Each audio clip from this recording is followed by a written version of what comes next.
All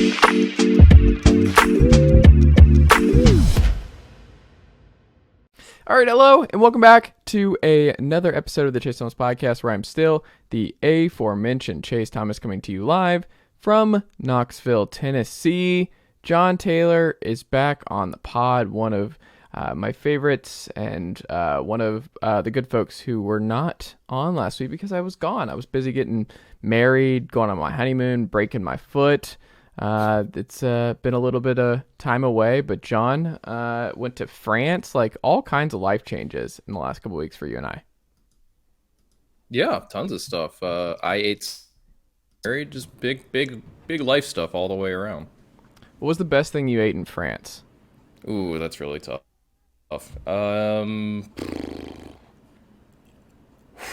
The snail was way up there. What does snail taste like? What's the closest common dish? Clams. Say it again? It reminds me of clams. Yeah, it's like shellfish.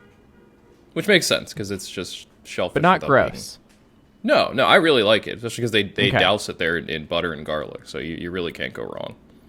See, snails might have been ruined for me by that new Ben Affleck movie with Ana de Armas, where he's obsessed with the snails and that whole thing. that was a weird that whole my girlfriend and I watched the first 20 minutes of that movie before we were just like, this is actually more boring than anything else. But yeah, I do remember briefly seeing him like with the snails in his snail room and being like, okay, that's a character detail you could have used. Okay. They really leaned into that. The man loved his snails. They really lean into it, yes. Also, didn't know that it could kill you if you just ate them raw. Like, I didn't know there had to be this whole process. I didn't know that either, actually. Yeah, see? Now you're nervous. You're like, should I have eaten that snail? Like, you're putting a lot of trust. I'm still confident. I still feel good having eaten said snail. I think you would have already had some problems if it was not an yeah, I don't think I'd be here as easily, if that hadn't been the case. What was the coolest thing you saw in France? Coolest thing. Piece of art, venue, person of interest that you saw doing some interesting stuff on a street corner. What did you see, John? What was the coolest thing you saw? No, I don't know if I have a good answer for that one. There's just a lot of walking around mostly, but it was more the sights than the people, and it was just the city itself is just a very cool sight. Had you been before? Yeah, I've been a few times before. Oh, wow. But this is the first time since... Last time I'd gone was right before the start of the pandemic. So this is the first time since then. Okay. But would recommend. Would highly recommend. Paris, France, if like the show review. Paris, France, 5 stars. I like it. Can you speak any French or no? No, not at all. I can speak in a really bad French accent, which I like doing, but I cannot speak French itself. Oh, speaking of, John. Yes. Up there in New York City, Jon Tayler, Fangraphs.com. I was setting you up for the bit. New York City. That's the season of What We Do in the Shadows is over now, but that never has to end. No, that should live on forever, John. Speaking of things that need to live on forever, Zack Greinke career. No, we'll get into Zack and a really fun piece where I just very much enjoyed combing through today on all the quirks and things that have made Zack Greinke one of my favorite pitchers and just sports figures for well over a decade, because I was on the trade Zack Greinke for Jeff Francoeur bandwagon really early on in my high school years, man. That was a big thing. And it was contentious. It was contentious because he was Francoeur being a Parkview guy. Like, I went to Parkview. Like, not the great thing to trade the hometown hero, but I was like, sell high before this gets any worse, more uncomfortable in this fall from grace. Let's go get Greinke. It's going to be awesome. And did not happen. Greinke in a Braves uniform was something I've always wanted, and it doesn't look like that's ever going to be the case. But John, the MLB playoff picture, we're so close to Major League Baseball playoffs. It's amazing. I love that the Baltimore Orioles are still in it. They're like 3.5 back, I think, as of this recording, of the remaining wild card spots. So shout out to Sed and Gunner and all the names that I love saying on Adley. Yeah, like they're all great. All great names for Baltimore as they continue on down the stretch. Probably not going to make playoffs. 3.5 is almost impossible to make up at this point, but crazier things have happened. It is baseball. You never know. If you win games, our Fangraphs, our playoff odds have them just under 1%. But then again, our playoff odds have never liked Baltimore. But yeah, just to illustrate, like you said, that's a huge gap to close in just a week or so left of play. Well, when you look at the playoff picture, John, what jumps out to you most? What do you like about the matchup and how things are kind of filling out as of this recording? Well, it's funny that with this expanded playoff stuff, is like all the divisions are pretty much set. Like there's, the AL West is clinched. The magic number for the Yankees to clinch the division in the AL East is, I believe, 5 or no, it's 2. So if the Yankees win tonight against Toronto, that division is finished. The AL Central has also been clinched by the Guardians. Similarly, over in the National League, the Dodgers have clinched the West. The Cardinals are pretty close to clinching the Central. Only thing really left up for grabs at this point is the NL East. But then the big thing right now in terms of the playoff picture is it's really kind of hard at the moment to figure out exactly how the wild card spots are going to shake out. We know that one of Atlanta or the Mets, whoever loses that division, will be the first wild card, aka the 4 seed. We can be pretty sure that, or at least we better said, we can be pretty sure we know who the 3 teams are going to be in each league. In the AL, it's going to be Toronto, Tampa, and Seattle in some order as the wild cards. In the National League, it'll be Atlanta or the Mets, followed by San Diego and Philadelphia, although Milwaukee is charging hard behind them. The Phillies have looked pretty bad in the last week. They have to finish their entire season on the road. The Brewers have all their remaining games at home, so that's not nothing. But at least, especially, I'll just focus on the AL wild card for now. There's, right now it's Toronto, Tampa, Seattle in that order, 4, 5, and 6. But that could pretty easily flip over the course of the next week or so. Just looking at the schedules, Toronto has 2 more games with the Yankees. One of which will probably, if the Yankees win tonight, then their lineup tomorrow will be a pure post-clinch lineup, which is always a fun one. 3 games left with Boston, who is for all intents and purposes given up, and then 3 games at Baltimore, which maybe might be still fighting for that last playoff spot, but probably will not be. The Rays, on the other hand, finish with, and I should note too, those Toronto has 5 more games at home, including tonight, and then finishes on the road at Baltimore.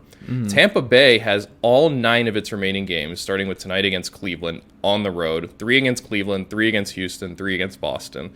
On the one hand, they're facing 2 teams that have already clinched their divisions and have nothing left to play for. Houston has locked up, if not locked up, the number 1 seed in the American League. Yeah, no, they've locked up the number 1 seed in the American League. They're up like 7 or something. They're up 7 games on the Yankees right now. Cleveland obviously is not going to be able to improve anything upon its 3 seed, barring some kind of amazing Yankees collapse. And like I've noted already, the Red Sox have nothing left to play for. But really, the team with the easiest schedule left down this last stretch is the Mariners. Granted, they've played really poorly of late, but they have 10 games to go, all of them at home, against Texas, Oakland, and then 4 games against the Detroit Tigers to finish the season at home. So right now the standings are Tampa is 1 game up on Seattle for the number 5 seed and 3 games behind Toronto. I wouldn't be surprised if Seattle overtakes Tampa Bay in that stretch, because again, they have the easiest schedule of all 3 of those teams going down by the stretch. You look at our projected standings, we have the Blue Jays finishing with 92 wins, the Rays finishing with 87 wins, the Mariners finishing with 89 wins. So our projections also think that Seattle's very easy remaining strength of schedule should be the difference and allow them to jump the Rays for that 5th spot, which would be huge. Right now it's set up as Guardians, Mariners, and Blue Jays, Rays. Instead, we get Blue Jays, Mariners, and Guardians, Rays. And one thing to note there too, and I obviously don't put too much stock into this because there's not necessarily any predictive value in it, but it's always worth noting the home road records of these teams. Toronto 44-32 at home, 43-35 on the road. Obviously, their main home field advantage, as it were, the Canadian government not letting unvaccinated people enter the country. That is gone as of October 1st. The Canadian government will no longer have an issue with that. So more or less equal. But look at the Rays: 51-30 at home, 33-39 on the road. Tampa is it's really important, I think, for Tampa not to end up. I mean, I don't know if they even can take the number four seed at this point. They are 3 games behind Toronto in the standings, or 2.5 rather. That's going to be really hard to make up. But something worth keeping an eye out for them. They have been a terrible road team throughout the season, especially then Seattle. Seattle, like Toronto, has been pretty much split between home and road. So it's going to be really interesting to see how that plays out, which of those teams ends up with the 5 and which of them ends up with the 6. If I'm Cleveland, I don't really know which team I'd rather face as the number 6 seed. You don't care because you won 7 straight. You're just winning. You're like, bring them on. Who cares? Yeah, the vibes honestly, are great. By pure simple numbers, Tampa Bay and Seattle, there's not really much difference between them. They both have similar offenses, similar pitching staffs. Again, the big thing there is that Tampa is way worse on the road than Seattle is, but again, that there's not really any predictive value in that.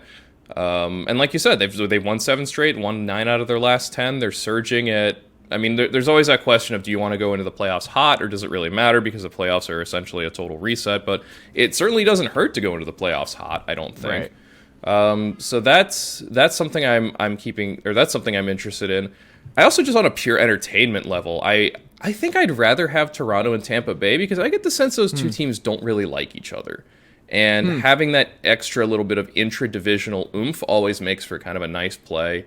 Plus, I kind of like the idea of Cleveland. Like, it'd be very funny for me if Cleveland, if they do have to play those 3 games, has 2 games at home and has to go all the way to Seattle and then come all the way back if they win that series to face the... there's no reseeding afterwards, so it's the number 1 seed would face the lowest seed, and then it'd be against the Yankees, which let's all be frank, that's going to be a Yankees series win because for some reason AL Central teams just have no ability to beat the Yankees in any kind of capacity. So, and then over in the West, like we said, either one of the Mets or Atlanta will win the East. The other will be the wild card team. Obviously, I think. Obviously, you don't need me to say this. You'd rather win the NL East than end up as the wild card. Well, it's not even just that. You get a bye. Like that's you get a bye. Yeah, you get the week off. Like, it's not even just like winning the division and you get a bye. Like this you get the bye. No, it's huge. And you also keep in mind you do not have to face San Diego right off the jump. You are not immediately facing who has a better away record than home record. Yeah, which also not something essentially you particularly want to deal with. Yeah. I think if you're any of those, if you're a wild card team right now, you're kind of hoping somehow, some way you're facing the Phillies. Yeah. On the one hand, that means dealing with Zach Wheeler and Aaron Nola right off the jump. Not ideal. And that lineup still can hit a bit, especially now with Nick Castellanos back and facing what might be the most important 10-game stretch of his entire life as to determine how the next 4 years of his life are going to go. But Philadelphia, obviously not a great bullpen, not a whole lot of pitching behind Wheeler and Nola. Wheeler having just come off the injured list recently. Not sure exactly how strong he is there. And like I noted, Philly has been in a big slide, lost 7 out of their last 10, lost their last 2 in a row.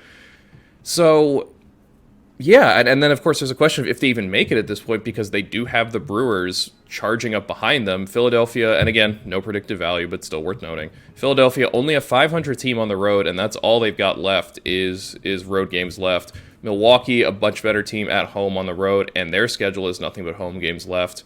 You look at the particular schedules. The Phillies for the remainder of this season have 3 games at Chicago, 4 games at Washington, and then 3 games at Houston. So not the toughest schedule there. Obviously, Chicago and Washington have nothing to play for except spoiler, and Houston by that point of the season will pretty much just be tuning itself up for the postseason.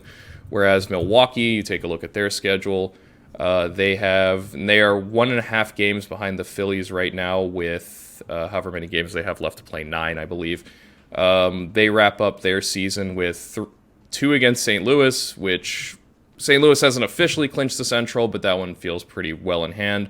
4 games against the Marlins, who are dead and done, and then 3 games against the Diamondbacks, who we've seen over the course of the second half are a better team, I think, than a lot of people expected at this point. Are certainly not going to lay down, I think.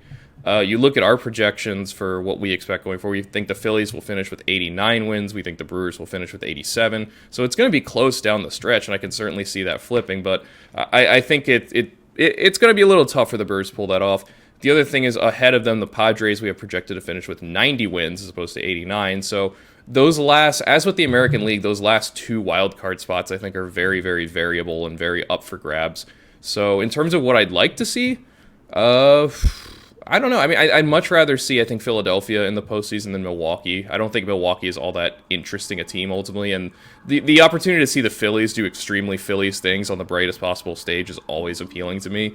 And I mean, look, I'm not gonna weigh in on the NL East. That's your territory as to whether or not you think this Braves team can overtake the Mets. Granted, there is only a game's difference. How many more times are we going to get Bryce Elder on the mound? How many more times we'll see with Kyle Mueller tonight, but no, Bryce looked insane last night. And Kyle Wright, first to 20 wins, we'll get to in a second. I don't know. Yeah. I mean, and then, every game is we'll see.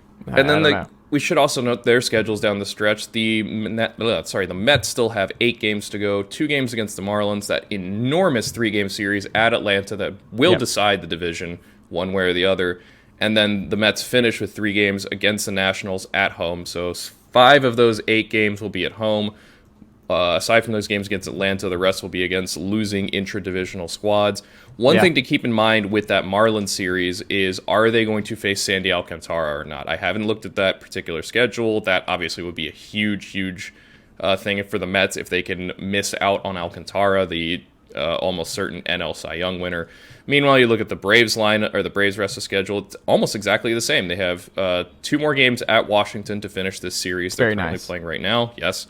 Those 3 games against the Mets at home and 3 games at Miami to finish the season. Again, the prospect of facing Alcantara looms large there, but they're pretty evenly matched. They're exactly evenly matched in terms of the teams they'll face down the stretch. And here's our projected wins at Fangraphs: 102 for the Mets, 101 for the Braves. We have the Braves with a slightly tougher strength of schedule going forward. So right now the division odds are 76% for the Mets, 24% for the Braves. But again, that's a 1-game difference. That's all that's really... It's a coin flip. It's a coin flip at this point in time. And especially, again, given that 3-game series coming up that's going to be... That is, like I said, is going to decide the division. So I guess... No Keith Hernandez in the booth. We can't overlook that. He's out for the season.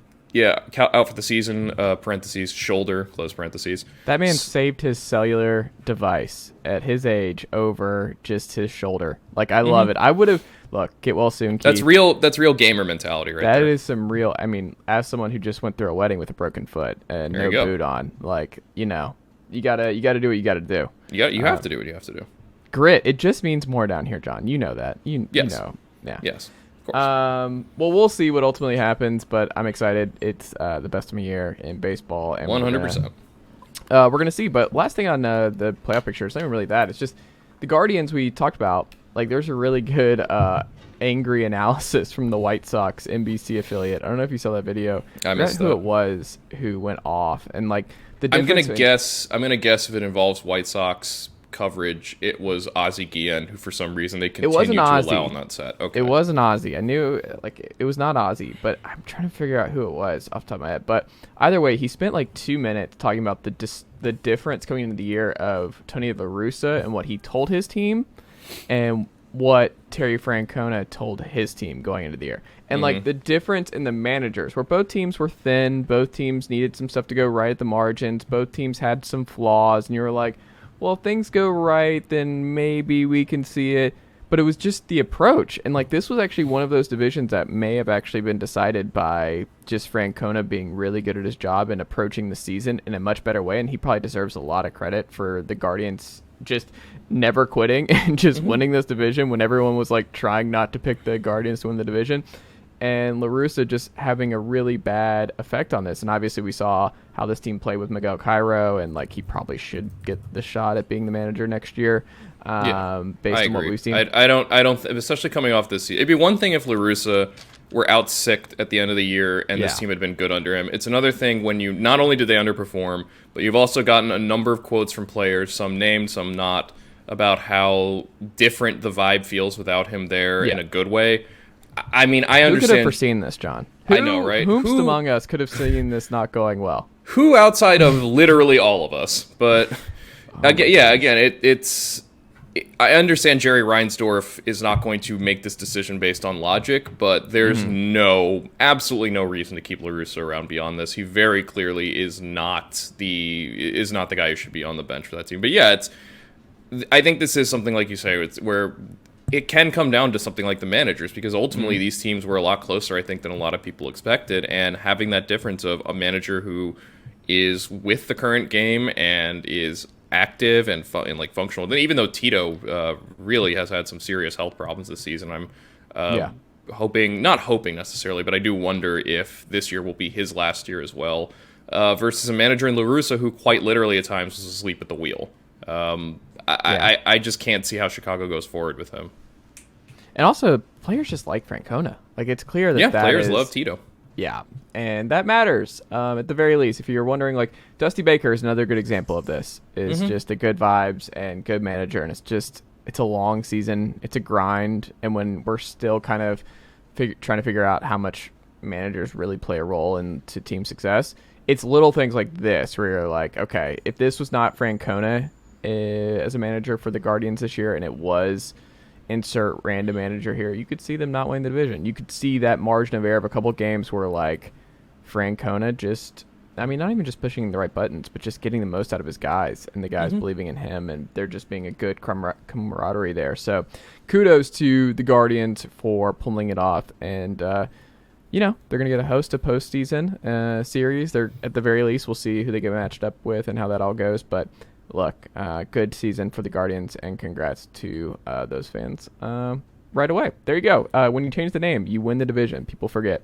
Guardians-wise, since it's happening right now, Cleveland and Tampa in a rain delay right now, which big for Tampa Bay because Shane Bieber started this game for Cleveland, and if this rain delay is long enough and knocks him out, that's obviously a big plus for Tampa Bay. Although, on the other hand, they will also lose their starter, which I believe tonight was... I want to say it was McClanahan. I'm checking now because that would also be... I mean, on the other hand, Tampa is so used to doing bullpen games that I don't really think it matters who they had on the mound at this point, that they'll just figure it out anyway. No, they had Corey Kluber starting for them tonight. So ideally, you'd rather have... And honestly, Kluber-Bieber, that's a nice little matchup, but worth keeping in mind that. Also, if the rain doesn't slack off in Cleveland, what effect that might have if they have to do a double header down the stretch or something. So... Oh, nope, they're already taking the tarp off. Never mind. So it'll still be Bieber and Kluber in that game. They are tied at 0 right now in the top of the third. I like it. I'm doing live updates like I'm Minko on the Fan. It's another opportunity for you, John. You never know, and you might want to do that. Clayton Kershaw is leaning towards playing baseball in 2023. He said, quote, "I do think I'm leaning towards playing over not. For sure, I hold the right to change my mind, but as of today, I think that I've got at least one more run. At the end of the day, pitching is tough on my back. There's no way around that. I can manage it, definitely, and maybe there's a time where it can last for 8 months of the year and be good. I still think that's in there." I mean, clearly this guy has accepted that his back is just never going to be great and that he's going to have to power through it at this point if he wants to keep playing baseball, which sucks. It's a shame to see. But, I mean, on the other hand, you look at what Kershaw's done this season. Yeah, he's playing hurt amazingly. Yeah, he has a 1.72 ERA plus despite the fact he's got the back of, well, a man in his mid-30s. Like, that's phenomenal. I mean, that's the other thing, too. So, like, when you look at him and what he's been this year, I mean, I guess that's part of it is just that, like, if he was struggling, then this is probably it. Like, if you're going through that kind of back pain and it's just a struggle to get through the season and you're also not pitching well, then it makes the decision easier this winter. But it's like, well, people wonder, well, what if they win the World Series again this year? And I'm like, I don't know if it's that. I think it's more like... For players and guys like this, it's like they need to see that they're done. They need to see that this is over and that they can't keep performing at a high level anymore. Well, the other thing, too, is for Kershaw. I mean, like you said, he's already won the World Series. I do think he would like to win another one. I mean, certainly this is a guy I think would prefer winning a World Series forever if that were entirely possible. Yeah. But the other thing to keep in mind with Kershaw is where he starts ranking career-wise at this point. You know, because the numbers he's going to be chasing down at this point are basically just like, where am I going to finish all time at this rate? For example, he is currently tied for 131st in wins in 195, but on the other hand, that means, so he's not going to climb that leaderboard too high, but he's still got a chance if he comes back next season to break the 200 win barrier, which is something only about 100 or so players have ever been able to do. Who was the last one? The Max Scherzer just got there. Okay. Max Scherzer has 201, I believe. They can be bad. Scherzer's going to win that one, I think. Yeah, and I mean I don't know if Kershaw would even look at it that way, or more just is that something that matters to him? Is getting to 200 wins? Similarly, when it comes to strikeouts and where he currently ranks, or where he currently stands, rather. Kershaw currently has. That's not what I wanted to do. Kershaw currently has. Well, I'm looking at the wrong list. What am I doing? Well, either way, there are all kinds of career milestones for Kershaw to be looking at too. Like what matters to him in that final season. What does he want down the stretch? I mean, just looking at his career strikeouts, he's at 2,794. So 3,000 is probably out of reach. He'd probably need 2 more seasons to get there. I wonder if that at all is something that's on his mind. But regardless, I don't think he's going to make it 2. When he talks about that, he's like... No, I think you're right. I think he would finish just shy of 3,000, which is a shame. But at the same time, like, his back is just clearly not going to let him get there anymore. And my curiosity now is if he is thinking, okay, 1 more season, then I am done. I'd say that makes it way more likely than not that he returns to the Dodgers for that final season. Yeah. I can't see him deciding that my last year in baseball, after having been a Dodger my entire life, is just randomly going to be somewhere else. And I know that I'm also going to move my family for one final year. I don't exactly. Well, I mean, I does his family live in Los Angeles during the season, or do they stay in Texas? I thought they did, but maybe not. Well, either way, I mean, I think the one team that's always... the Staffords and all that, and the Staffords are in LA. I don't know. I could be wrong. I don't know. The one thing I know that's always been brought up with the other team, the last offseason being the case, or not last offseason, but the previous time Kershaw was a free agent, in terms of where could he go, is Texas. But I have to imagine that, given where Texas is currently, given how they've played this season, given that that team is... not really near contention, I think, in the way that you would expect they would have to be. They live in Los Angeles during the season, by the way. Okay. Yeah, then uprooting his family for 1 year, even if it is to go back home. And I think that's the thing, is like, how much does going back home to play at home matter to him? And I think that it would be an actual pull if Texas were further along in terms of contention. I think a better Rangers team, one that had, say, been in the playoff chase this season, or had clearly shown signs that it's like, this year wasn't great, but we're going to be a lot better next year. I mean, there's a chance. I mean, maybe Kershaw takes a meeting with Rangers brass and they tell him, look, we're going to go all out this winter. Just come home, pitch 1 year, try to get us over the hump. But I have a hard time seeing that happen. I have a much easier time thinking of Kershaw being like, I just want 1 more year as a Dodger, 1 more year to finish this all out. Throw 110 to 125 innings, basically like he did this year. Take some time off for his back as needed. Dodgers obviously can make that work, I think, better than pretty much any other team can, to build in those breaks, to have the depth necessary to, lose Kershaw for essentially 2 months of the season and not have that really hurt them. So, yeah, I mean, I'm very happy Clayton Kershaw's back. Baseball is going to be very, very weird without Clayton Kershaw. I mean, we've had him in it for going on 15 years at this point. Is he the most underrated pitcher of his era? He's way up there. I mean, again, think about what he's doing now with a bad back. Yeah. Granted, like it makes guys like Scherzer and Verlander that much more insane, but those guys are clearly physical freaks of an order that we will never understand. Kershaw has just been doing it the same way forever, with the fastball, with the slider, with the curveball, with the deception, with the game planning. He's clearly one of the smartest pitchers in baseball. So I'm really happy we're going to get him back. I assume he's going to stay in LA and give and finish his career as a Dodger and then retire as a Dodger as he awaits his inevitable first ballot Hall of Fame election. So yeah, but I'm going to be very happy we'll get 1 more year of Kershaw, and I hope he does if he decides before the season that he's out. I'm sure he's not the kind of guy who wants the retirement tour. He's never really seemed like that kind of player, but I do hope that the teams and the league as a whole takes a chance to appreciate him and what he is and what he has done. I hope there's another All-Star game appearance in there for him somewhere, and I hope there's another season like this one too, so that we can watch him go out on top the way guys are supposed to. It's a dangerous game though, John, as we've seen with Tom Brady. You can't keep going back and forth against this. The family won't put up with it. There's one day you're on top of the world, the next thing you look gaunt, like a starved orphan. Your wife has moved out. You're stuck in Tampa ahead of a hurricane. It's all pretty bad. There was a really good piece by Will Leach on New York Magazine last week about Tom Brady and all that. It was good. Highly encourage you to read about that. Like the dread, where everyone who has just rooted against Tom Brady forever, it's like, oh, you finally got what you wanted. He's actually sad, and it's just sad to see Tom Brady sad. Yeah, he's going through it, man. He is. Another first ballot Hall of Famer, I think. Right, Zack Greinke. Are we throwing Zack Greinke first ballot Hall of Famer? I mean, if I had a Hall of Fame vote and he were on there, I don't particularly. Guy gets in first year versus fifth year. I don't care if he's a worthy Hall of Famer. He's a worthy Hall of Famer. I mean, for me, Greinke has a career ERA of 3.44, which is pretty good. Career ERA plus of 122. He's thrown over 3,000 innings. He's about 120 strikeouts shy of 3,000. He's not going to get there, but that's okay. Yeah. 223 career wins. Career wins above replacement of player value batting. Well, that'd be awesome. He actually has added some player value with his batting. Where did they go? Oh, there it is. Wait, no, not that. That player value pitching. Finally. Career wins above replacement of 71. And then when you look at using Jay Jaffe's JAWS Hall of Fame monitor stats, 76 career wins above replacement. Average Hall of Fame pitcher is at 73. So Greinke is there on the overall total at the 7-year peak. His JAWS score of 62.1 is beats out the average Hall of Famer at 61.4. By gray ink Hall of Fame monitor and black ink, he's pretty much there. I would vote for Greinke as a first ballot Hall of Famer, I think, because if the stats have him there pretty much, then he's a first ballot Hall of Famer for me, and I don't really see the point in waiting around for it.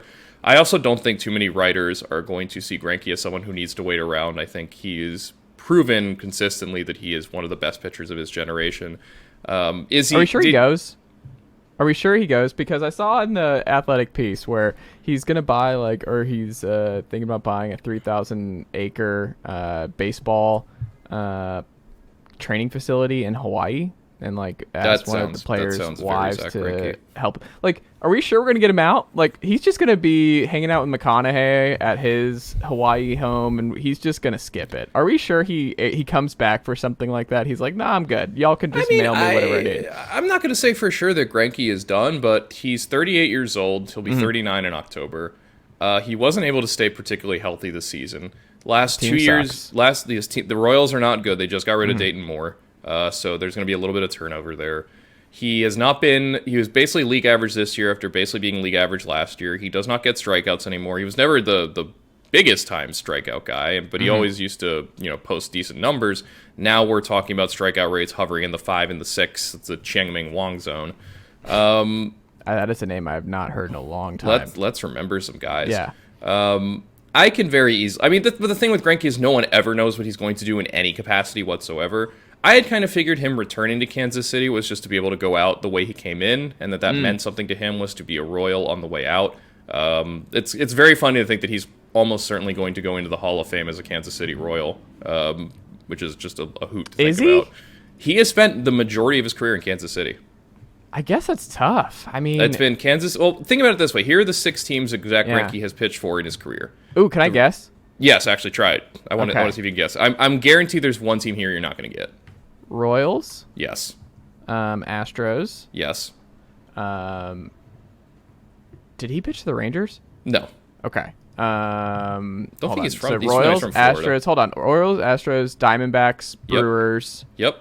Brewers is a nice one. Good catch. You got 2 more. The CC Sabathia thing for a little bit with them. They just love their high-priced pitcher for a little bit of time. They're like, all right, we've paid you a little bit too long. You got to go.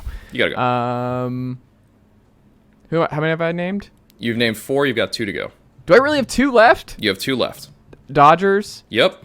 This is a team I don't think you're going to get. And I'd be amazed if anyone remembered this. I had completely forgotten he was on this team. Was it before KC? Was it an early career? No. He debuted with the Royals, so this is post KC.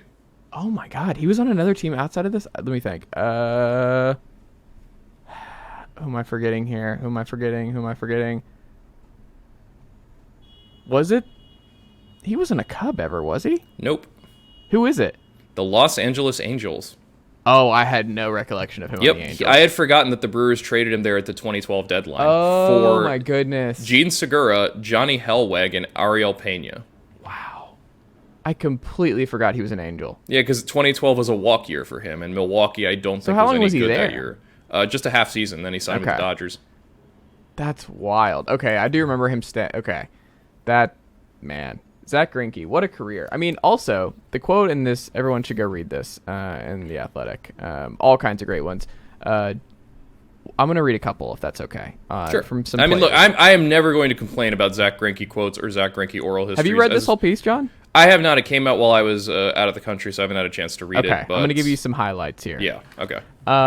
From J.J. Piccolo, who's now the general manager and has a lot more power with Dayton Moore being out. He said, quote, "When I first came here, he was in Double-A. I'd never met him before. We were in the old Tulsa Stadium, and I was standing in the dugout. He walked up and introduced himself, and he started asking me about my background. A trash truck drove by on the road beyond the outfield. He goes, 'That's an admirable job, and they should get paid a lot more money.' I didn't know what he was talking about. He goes, quote, 'The guys who collect trash. What would we do if we didn't have people to collect the trash?' And then he just walked away." He's right. He's not wrong. It's a very good point. And it's just so, everything about Greinke is just not baseball guy. Nothing about Zack Greinke is baseball guy, where I just love that he just said this to a front office executive. He just gets completely distracted. He's like, why aren't we paying these people a lot of money? It's a very valuable, important job. They should be earning a lot more money than they do. I love this one too, because of course Zack Greinke has this. A couple of different players. Heasley was one of them, and I think they're like, the way this was phrased in the Athletic piece, I guess this was in the same room when they were having this conversation, where he said, quote, "He asked us if we were hungry. We were like, yeah, a little. It was pretty early. He's like, well, I just ordered some chicken, but that's for me. So if you guys want to order something later, we can figure something out." We're all just looking around like, all right, sounds good. Singer said, I said I'd Uber Eat something. He goes, no, I've got a guy. So he texted the guy, and he comes here with all this food. I think he said he had received an order from Uber Eats, and he liked the guy, and he said, quote, "Hey, can I hire you to just be my Uber Eats driver?" Not at all a weird thing to do. He has his own Uber Eats driver. He has his own food guy. Of course he does. That's last so thing, perfect. which is a hilarious burn to Whit Merrifield. Whit Merrifield told this story when they were talking one time. He said, quote, he turned around and goes, "You like to swing at the first pitch, right?" I said, "Yeah, sometimes, if it's there. I'm not interested in letting a good pitch go by." And he said, "Yeah, the staff in Houston told me you like to swing at the first pitch. But then I thought, I'd just throw a fastball away. What's the worst that could happen? You'd hit a flare to right?" Oh. I love how just simultaneously positive and contemptuous he is about every hitter. The one Zack Greinke quote I've always loved is a story Joe Posnanski has told many times, but I forget the name of the hitter. It was when Greinke early on in his career in the Royals, or in his career with the Royals, there was a hitter on the Royals who was in a bad slump, and at one point during that slump, Greinke comes up to him and says, "Hey, listen, I've been watching video, and I think I have something for you." And this player's like, "Oh my goodness!" Like, because he knows, Zack Greinke's got that reputation of being a guy who just loves to go through the video and is really smart about hitting and pitching. So Greinke takes him over to the video room, sits him down, and he starts playing an at bat. And it's Greinke hitting, and Greinke hits a home run. And Greinke turns to the player and goes, "See, just do that." Do you remember he loves hitting? Because he loves that hitting. Post-game that pregame interview he did in Houston before the Houston National Series, where he was pitching, but he was pitching in Houston. So they asked him, like, "What do you?" And he's like, "I want to hit." Basically, I'm paraphrasing, but he was just like, "It would have been cool to hit." Like, that was something he was looking forward to. He's like, "I don't really want to pitch much anymore. I mean, I do that all the time." I want to say that was part of his rationale for signing with the Dodgers, is he got to go to the National League and hit. Because and that's the thing, like, when he was a high school player in Orlando, he was a shortstop, and he was an outstanding hitter. Yeah. There was a brief point in time I remember where in the midst of when he had those mental health depression issues with the Royals and briefly kind of walked away, there was talk that he would quit being a pitcher and come back as a hitter. And that, because that was something he'd always loved doing, and that maybe that was the solution to his woes. Instead, he continued to be a pitcher and do his thing. It does also raise the possibility of the alternate universe where Zack Greinke beat Shohei Ohtani to the punch and was a two-way player. I would love to visit that alternate universe, if even just for a day, to watch that happen. But yeah, Greinke was one of the original pitchers who can rake, and I always loved that about him. He loved hitting, and he was actually a genuinely good hitter. In fact, there was I remember when he was in Arizona, there was a point where the Diamondbacks, for whatever reason, were, every team has their own little, do your little celebration move when you get on base. And the Diamondbacks, for whatever reason, had decided to go on one that was like driving a bus. And so, so they'd be pantomiming like driving a steering wheel or whatever. Greinke collects a single, gets on base. The camera cuts to the Diamondbacks dugout, and they are all just pleading with him, do the thing, do the thing, do the thing. And so the camera cuts back to Greinke, and he just goes, like, very stiff, just a little kind of wiggle, and the bench just loses it. They just all go crazy for him doing that. Yeah, I feel like that's the thing. Of any player in baseball right now, or I think better said, there are two players in baseball right now who are just the most consistent sources of the best stories. One is Zack Greinke, the other is Max Scherzer. I'm not ready for a world in which we don't have either of them around. Luckily, I think we're going to have Scherzer for a bit longer, but if this is the end for Greinke too, or if this is the end for Greinke rather, he's given us so much joy over these years. He's been such a great player for so many different teams. It'll be a shame that he's going to go out without that World Series ring, that he never got to win it. He was part of all those very good Dodgers teams, but he never got, they never won it while he was there. But yeah, just a great pitcher, a great competitor, one of the smartest pitchers who's ever been around. He will be sorely missed, as will all the stories about him. As Craig Calcaterra put it in his newsletter this morning, I would gladly read Zack Greinke memoir. So if he ever does it, like, I'm getting that day of, like, I think there's gonna have someone ghostwrite it, because if Zack Greinke wrote his own memoir, it would be like 55 pages, and every sentence would be 4 or 5, will be like 4 words, and that'd be it. Or he would just like sprinkle in just jokes, and you're just like, is that real, or is Greinke just messing with us? Because that man loves messing with people around him. He really loves screwing with people in a way that he loves a good bit. Yeah, he loves the banter. He really loves banter. Last thing before we go, John, Kyle Wright, as baseball fans and analysts and Fangraphs was on top of this early. Back in March, was like, Kyle Wright's going to be the first 21 pitcher in Major League Baseball this year. Everyone predicted it. We all thought it. Yes. Really good piece by Jay Jaffe, I believe it was today, on Kyle Wright. But as someone who's watched him up close, I kind of have a different perspective of his rise. And I mean, very much welcomed, but it's kind of been overshadowed a little bit this year because Spencer Strider has been insanely good and come out of nowhere. And obviously the stash and just everything about him takes up a lot of oxygen, right? And Kyle Wright's just fine. Like, he's just good. He's just fine. Kyle Wright, I feel bad. Like, it's amazing what he's done. I thought he was out. Like, I just had crossed him off. Like, 2017 first-round pick out of Vandy. Really had not been able to stick on this roster, especially the last 2 years were really rough, and spent almost all of last year in AAA.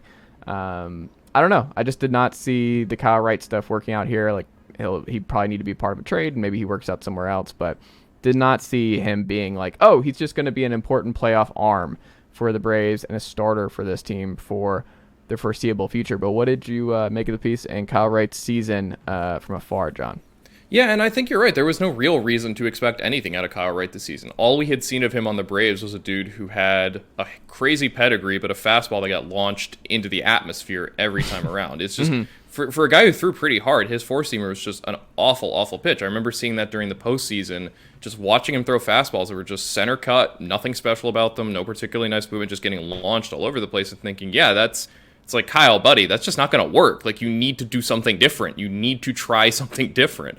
So the thing Jay's piece goes into detail about what Wright's career has been like, notes he gets by particularly thanks to a combination of strikeouts and ground balls this season, which is always a good combo for a pitcher.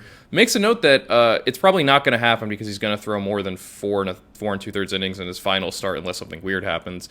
But that Wright could theoretically finish as with the fewest innings pitched in a 21 season. The current record holder for that is Blake Snell, who threw 180 2/3 innings when winning 20 games with the Rays in 2018. But yeah, what Jay notes is that a lot of what has made Wright successful this season is he's ditched that four-seamer, if not ditched, at least really reduced its usage, and pumped up the curve instead and the sinker. He's also gotten rid of the slider and started emphasizing his changeup more, along with a lot of mechanical changes with regards to his delivery, his windup, everything like that. So it's a good sign, or Kyle Wright, I think, is a good reminder that, don't give up on guys, quickly. I mean, granted, it had been 5 years since he'd been drafted. I think there was more, like you said, there was more enough reason to believe it wasn't going to work in Atlanta. Maybe he needed to change somewhere else. The approach he had wasn't working. But it's a good reminder that, guys can change their approach if they're capable. There's always something that these guys can do. I'm sure you personally were not hoping for good stuff out of a Vandy product. I know how much that hurts you deep down. Well, I mean, Dansby, you got Dansby there. You got Vandy is just, look, it is what it is. You can't avoid these guys. They've been the Vandy boys for a long time. It's still a top 3 college baseball program. They're not going anywhere. Tennessee's just joined the party. So we're going to have now when a Tennessee superstar comes in, like if we get, I can't even just get ready. But that will change everything. That's fine. But yeah, the same. For my health. One thing that Jay notes and is really stands out to me is that Wright has 3 pitches valued at -6 runs or better, which on StatCast's run value, and reminder, positive value on a pitch is bad, negative run value on a pitch is good. 3 pitches valued at -6 runs or better over a minimum of 50 plate appearances. Only 4 other pitchers have that this season. Bieber, Kershaw, Aaron Nola, Alek Manoah. That's a pretty good group to be in. And for Wright, that is the sinker, which is the 3rd best in the majors by run value at -12. The curveball ranks 9th at -9, and the changeup ranks 11th at -8. He has 3 legitimate pitches right now, which is also something when he came up, when he just had the fastball and the slider, where you're like, yeah, there's nothing really that's working here. What are you going to do, pal? So big kudos to Wright. And also Jay notes from a piece from The Athletics, Dave O'Brien, that Wright worked a lot also with the Braves kind of mental conditioning team, or mental conditioning is not necessarily the right word, but he did a lot of work in terms of I think just changing his approach mentally and just kind of getting into a better place mentally. And I imagine that was probably really hard for him to be like, a top 5 pick who struggled as badly as he did, who wasn't really a part of the Braves, postseason runs. But one thing Jay notes is that he had that great performance in the World Series last year in relief of Dylan Lee, that he kept Houston off the board for a while and let Atlanta come back in that game to win it. And maybe that was the start of the turnaround mentally for him, is just seeing, hey, I can do this. I'm still capable of doing this kind of stuff. And he comes into this season with a different approach, with different mechanics, with a different arsenal. It's great. It's really great to see. Like, you always like seeing high draft pick guys succeed. And it's really going to be important for Atlanta, too. Obviously, they've got Fried and Strider going forward. But having that now locked in number 3 guy, I think with Wright, especially with Charlie Morton probably being on the way out, with Jake Odorizzi not having really performed for much of anything for the Braves, having that number 3 guy set as they not only go into the postseason, but also look at the offseason and try to figure out what they want to do with that rotation going forward. Just knowing that there's a different version of Kyle Wright and a much better version of Kyle Wright, and that's only going to be a good thing for the Braves going forward. John, what can the good folks check out from you at Fangraphs.com and the great team over there as Major League Baseball wraps up the regular season? Tons and tons of stuff. We've just onboarded a bunch of new contributors, so you're going to be seeing tons of stuff coming out on a regular basis. We have, I believe, 6 things on the docket for tomorrow, another 6 things a day after that, so there's going to be a lot. We'll have something from Ben Clemens on Cleveland's playoff odds going into the postseason. To me, that I think is the most interesting team in the American League in terms of what can we really expect out of them. The Yankees and the Astros is one thing. The wild card teams we've seen a fair amount of. Cleveland, I think, really is kind of the X factor in this postseason for the American League. I can see them getting knocked out in a sweep. I can see them making a run to the ALCS. Sure, why not? We'll also have something tomorrow on the Atlanta Braves, who are at this point have yet to execute a single successful sacrifice bunt this season. They have literally 0 bunts on their record. So we're going to have one of our contributors, Leo Morgenstern, take a look at that. I didn't even realize that. Yeah, it's wild, isn't it? Yeah. And then, of course, as the races and the divisions coalesce, we'll start getting more into what the playoff picture looks like. Obviously, before the postseason starts, we'll have our playoff predictions. So keep it on Fangraphs. We'll still be churning out plenty of stuff heading into the postseason. Come over, become a member, join us at Fangraphs ahead of what is the single best month of the entire season, baseball-wise, the most fun month, the best time, the postseason. It is coming soon. It's going to happen. We're going to have playoff baseball. It's going to be the best. It's going to be great. Like you've never seen it before. Tremendous stuff. There you go. Jon Tayler, always a pleasure, and I will talk to you next week. Later, dude. All right, we're back here on the Chase Thomas podcast, taping this on a Tuesday evening. A very cool background for the YouTube folks on youtube.com/Chase Thomas podcast, because we get some cool Wake merch. I'm a sucker for a good office space, Stan. How much did you put into this? Or how happy are you with where it stands right now? Pretty good. I mean, I've got a mix, if you'll let me. I've got a mix of my Wake stuff. I'm a big Cowboy fan. Oh, wow. Got me a big fat head. It's in honor of Bill Bates, my buddy, and not a Farragut Admiral helmet. Yeah. I'm an old Farragut Admiral and an old Tennessee volunteer, and I know you're getting your grad degree there, and you and I've had a chance to catch up before we came on, and my folks are still there. Got a sister there, and so yeah, we go way back to East Tennessee. We hadn't been there in a while. I mean, we visit a lot, but I guess we left 92, went to Marshall in 92. So it's been about 30 plus years. So, but anyway, we're East Tennessee hillbillies. Well, what's the biggest difference between Wake and that? Because, I mean, as of right now, it's still the smallest FBS school, right? With student population. So what's the biggest difference between East Tennessee and living in just a beautiful, secluded part of the country? Yeah, no, Winston-Salem's kind of a sleepy little town, but just in terms of driving into town, or it resembles Knoxville quite a bit, quite honestly, in a lot of ways. And we live out in a rural community in Advance, North Carolina, in Davie County, which kind of takes me back to Farragut. And back when I was in school in Farragut, it was pretty rural. It's not so much now. Not anymore. Turkey Creek's taken that over. You got a Topgolf that just opened a few weeks ago. It's big time over there. I was there not too long ago visiting my parents, who actually live west of Farragut now in Lenore City, but and saw the Topgolf. I was like, holy smokes. So I'll leave and come back, and there's a Topgolf or something else going in. But anyway, it's always great to get back. We get back 2 or 3 times a year and check out the old home place there. Was it Duncan who said I think it was Tim Duncan back in the day. I remember reading something about him and like Winston-Salem about like it just sneaks up on you. I think is what basically the campus was. You're in the woods, and then boom, the university just pops up. It's Wake's got a beautiful campus. It really does. And you mentioned Tim Duncan. That's a good marker for me. My first year at Wake was Tim Duncan's senior year. Oh, wow.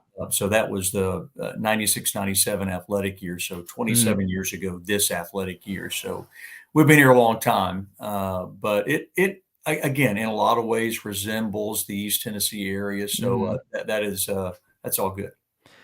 I've always been fascinated because, to do radio and to be a play-by-play guy, it's amazing. Like, one of the fundamental things that you need is something you can't just practice, which is you need a voice that resonates with a lot of people, where it sounds right. Like Brandon Ingram, who does radio for the Braves, unbelievable radio voice. Like he could not do anything else. That man was going to call baseball games on the radio. He didn't have a choice in the matter. And I think about folks, and Stan, you've got a voice that is memorable, and it's important with being the voice of the Demon Deacons. When you're out, if you're like at a Wendy's drive-through and and the Stan voice goes through the intercom, have you been heard by somebody and you're like, are you the radio? You sound familiar because you have a memorable voice. That doesn't happen a lot, but you'll be out at a restaurant or wherever, and you'll hear someone say, I would know that voice anywhere. And usually it's a big fan, but it happens from time to time. When I was on television in Knoxville, that was when it was crazy. You couldn't go out anywhere without people coming up, and that's all part of it. That was all fun, and I loved that, getting to talk to people who appreciated what you did, at least, and watched, or at least said they watched. They were kind enough to say they did. Anyway, but that was such a long time ago. But yeah, that happens from time to time. It's kind of odd because in radio, they don't see you, right? It's just your voice, and they get comfortable with that. Your fan base does, and then once you've been at a place as long as I've been here now, they're comfortable with that. That's what they expect to hear, and if for whatever reason they don't hear it, then things start to go crazy. But that from time to time that certainly does happen.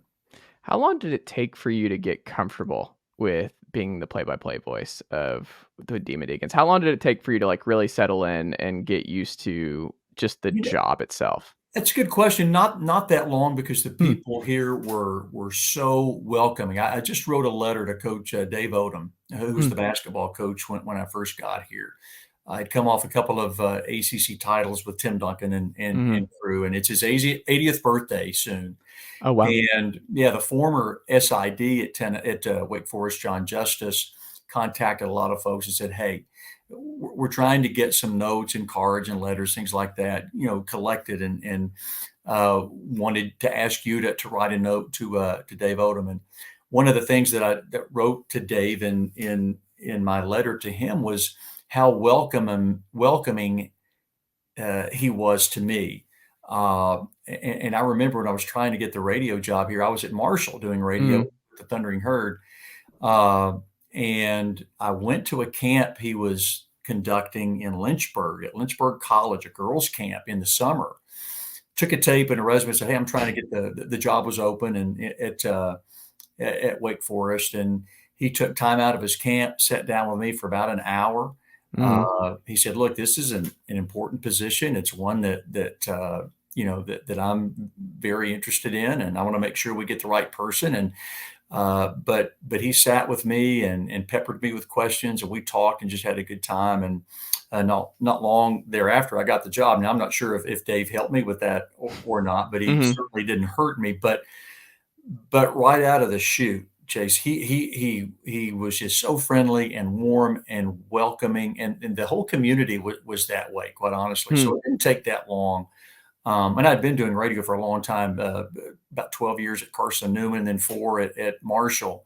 So, it wasn't my first rodeo. I was confident enough in that part of it, but the newness of going to a new place, an ACC school, Mm. you have moments of anxiety, I guess, like you would at any new job. But again, the folks here were so great, and they've been so warm to us and our family over these years. It's just been a great place to be. Again, you're 27 this year, so they hadn't run me out yet, and hopefully they won't do that anytime soon. Did you have people ask you like, what's going to be your catchphrase? What's going to be your sign off for a Demon Deacon victory? What's going to be your phrase? What was it going to be? Did you get that a lot? Did you prepare for something like that? Did you think about it at all? No, Hmm. not really. Growing up as a kid, listening to the great John Ward, and John Yeah. had so many of those. But no, I mean, there have been a few things that have popped up, kind of, but I haven't really thought about it all that much. I just try to let the. It sounds cliche. It sounds like coach speak. Just kind of let the games come to you, and Hmm. each game is different and has its different moments. And I've tried to over the years pay some homage to John, quite honestly, Mm-hmm. um, with a few things, but just kind of rolled along and been doing it for a long time. And maybe something very unique to me will pop up. I'm not done yet. We'll Yeah. see. I like it.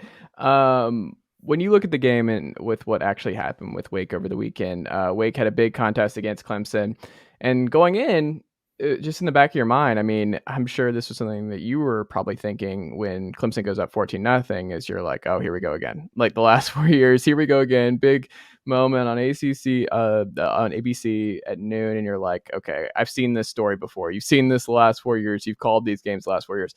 What about the resolve kind of surprised you where it was like, oh no, they're going to punch back and this is actually going to be a back and forth game and the dam is not going to be broken here and that Wake is going to give Clemson the best game they've given them in a long time? Like, did you see that coming? Did you see that resolve coming after going down early?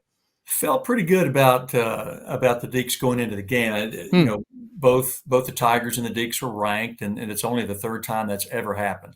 Mm-hmm. That they've played each other as ranked teams, and the last time it was 1950. So, but Wake's got good skill. They got a great quarterback, Mm-hmm. and I just felt pretty good about it going into the game. And Wake did some good things against Clemson last year, but just Mm-hmm. just couldn't make enough plays defensively to stop the Tigers. So, Wake won 11 games last year, and they've been to 6 straight bowl games. Dave Clawson's built a really solid program here. But you're right. When the Tigers got up 14-0 in the first quarters, this is not a team that you want to play, from behind. But the Deacons caught fire a little bit, had one of the better third quarters that I've seen in almost 30 years here. Outscored the Tigers 21-7 in the third quarter. And then it was just kind of a race to the finish. We were talking about it with Coach Clawson today, as a matter of fact, and he kind of put it the way I was thinking about it. It was like Clemson made one more play. Yeah. In the second half, in that double overtime, made one more play than Wake did and won by 6. So, disappointing to lose the game. But I think Wake proved to a lot of people across the country that, it's a pretty good team again this year. But that's, I think, 14 in a row now that Clemson's won over Wake. And Clemson's been that nut that Coach Clawson's not been able to crack. And awfully close. So, you do the best you can and move on. You got Florida State this week, a team that's undefeated. Yep. So you battle the Noles and the Hurricane and see if you can get one this week.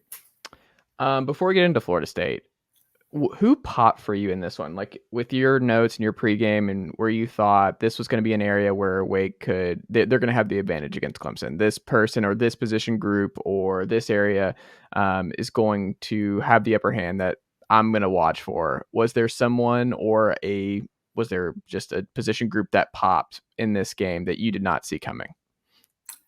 I don't think that I didn't see coming. I think Wake's got a really good receiver room. They've got, as I mentioned earlier, really good skill. And I think if you take Wake's 2 wideouts and their slot receiver, those 3, I'm not sure in the league you can get a package that's any better. And I felt that going into the game, and Coach Clawson talked about it today, that just felt good about receivers against the secondary of Clemson. Clemson had some folks down there.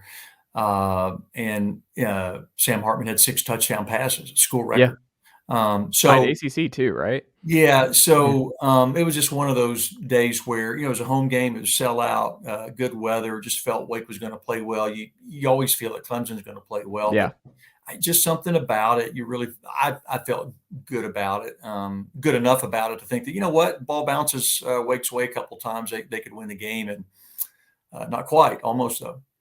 Does it feel like there is something too? Because part of the intrigue too with that game every year now, especially with Wake and what Clawson's done with this program and just establishing this identity that I think Clark Lee's trying to do at Vanderbilt. And I think that was part of the reason that those 2 schools are kind of going to play and try and establish something there, is that we're not going to, we are a development program, and that's not a slight. That is we are going to develop, and we are going to invest in you, and we are going to invest in guys that we get on early, and that you might be a 3-star or whatever, but you might be overlooked, but we are going to maximize who you are in this program, and we are going to get the best out of you.